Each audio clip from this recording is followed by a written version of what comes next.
The story begins with the Avengers in pursuit of Spider-Man through the bustling streets of New York City. After cornering him, Spider-Man tries to convince the Avengers that they are all victims of mind control by a villain known as the Grand Manipulator. He had used a device called the Resequencer to shuffle the Avengers' thoughts during a previous fight in a warehouse. Spider-Man has since retrieved the device and plans to hand it over to a friend at the university who can deactivate it and set their minds free.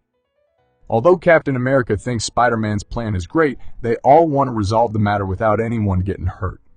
Captain America reveals that the Spider-Man is the one who's been mind-controlled and not the Avengers. Thor walks up to Spider-Man with a friendly demeanor and politely requests that he surrender the device.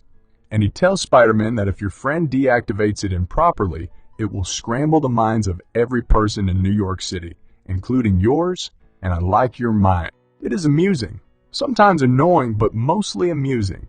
Spider-Man knows he wouldn't stand a chance against the Avengers, so he makes the wise decision to stash the device in his bag and make a swift escape. His plan is to deliver the device to his friend while evading the Avengers. Iron Man dashes to stop Spider-Man, but just when he's about to catch him, Spider-Man shorts out Iron Man's armor and slips away.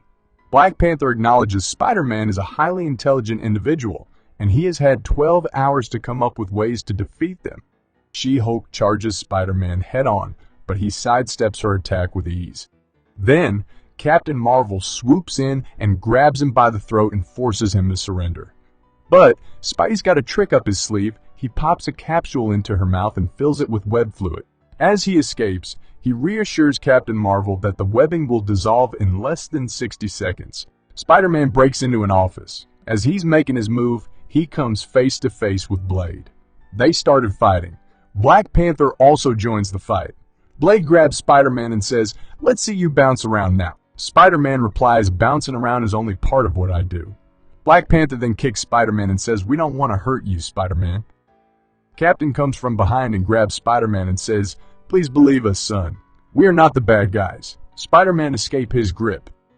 The Captain successfully grabs the bag, but unfortunately, it turns out to be empty.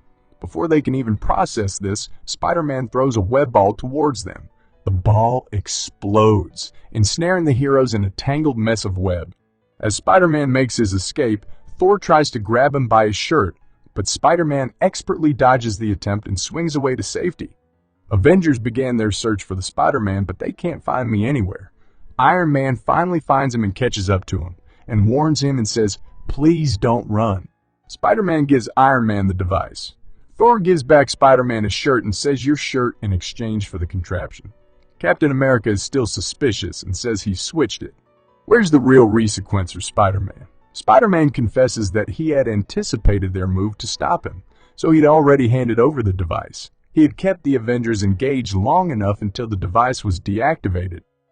Upon hearing this, the Avengers rushed to the university. However, they discover that Professor Crassus had already deactivated the device. The Avengers start questioning how their mind is still okay, but Spider-Man comes in and says that they were all being mind-controlled. Iron Man intercepts him and presents him with footage from yesterday. It turns out Spider-Man was affected, but there's another video shows the Avengers being affected too. Iron Man and Black Panther explain that their memories are altered again and that both videos are real and there are two distinct strands of reality coexisting within the same timeline. Suddenly, the Professor transforms into the Grand Manipulator who's been messing with their realities and preventing them from discovering his true plans. He reveals that he will use this device to reshape the world into his own, but when he switches it on, something goes wrong. Spider-Man explains that the memory of their friendship just didn't ring all that true, so he made some adjustments to the device, just to be safe. The device ended up erasing the Professor. After that, they apologized to each other and they each went their own way. Don't forget to like this video and subscribe to this channel.